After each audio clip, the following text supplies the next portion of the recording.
Sure bafethu. In 2015 actually, ngaxoshwa kaHyundai. So ngithe uma ngixoshwa kaHyundai, ngahamba ngayothenga i-toolbox, ngabuyela ekhaya. Mangifika ekhaya ngafika kukhona imoto e-OLED. Imoto e-OLED yayisime for about 2 weeks laphayana icekile.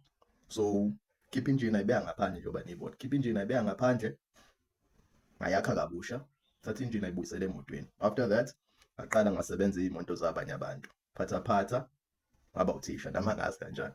But anyways, nganginesifiso sokuthi ngelinye ilanga ngihambe bese ngenza ilento le ngiyokwenza i-training ye-diesel, yokuba i-diesel mechanic, because diesel lapho khona imali yayikhona at the time, angazi manje, but ukusebenza ngama-truck, ukukhanda izinto ey'fana noma-TLB excavator, leyo zinto lezo in-trend wawuyizona ezayinemali. So lawa amakhosi engitholele wona engingawenza, ama-short course, mind you, ama-short course engingawenza uma ngabe ufuna ukuthola ulwazi lokuqala usebenze ngey'moto ze-diesel.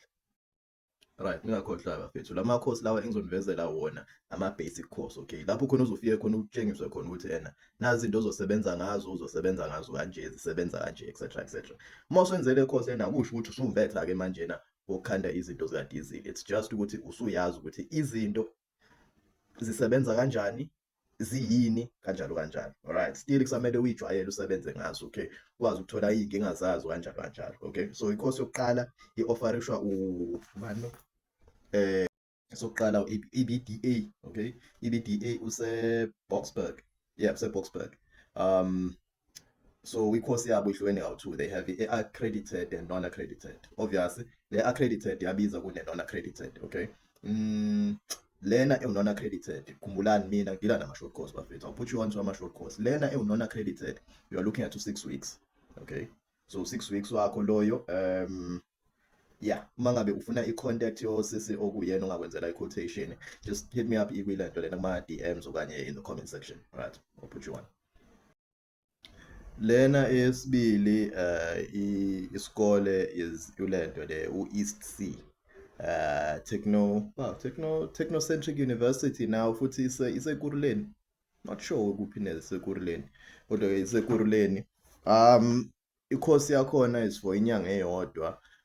You are looking at a price of around 9,000 rand. Yeah, I think it's like 9,000. Nyanga, that equals to 4 weeks. Okay. Alright, lena yokugcina-ke igama elinesindo bafethu le. Olifantsfontein, akekho umuntu ongasebenzi ngey'moto ongalazile igama leli. Olifantsfontein ine-course basic diesel yakhona. You 3 weeks, and I think ba-charge aboma 10,000 nemali. Okay, so mangabe u-interested in uthola isitifiketi esine-C. Right, so ilento lena ama-links to lama website bafethu uzowafaka lana in the comment section. If uthi khona ama-contacts with regards to ukuthi wathola njani ama-quotation, yonke leyo information ngizozama ukuyifaka in the comment section. Now, ngiqalele video ngokukhuluma ngestory sale moto le. Le moto leni isesemgwaqeni namanje. Ngayikhanda ngixoshwe as a level 1 apprentice kwaHyundai. I had no business doing engine yemoto, you know, because according to the apprenticeship system, into kwakumele ngiyifunde leyo in like third year, 4th year, okay? But I don't know, bitch. I think at that time, ngangithi nginolwazi olwanele, because the time I was working at the Hyundai, they threw me at the deep end.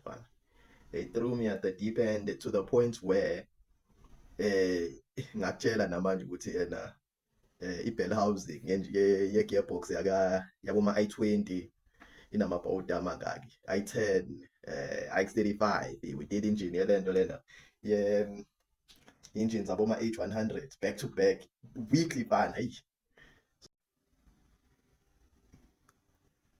Ngiyakulento ukuthi I encourage ama-basic skills, because ama-basic skills can take you very far. Mina le moto lena ngayenza with just a basic skill. I didn't get it training eningi. It was just what are the basics? Engine isebenza kanjani? So knowing that, boom, shaya umsebenzi.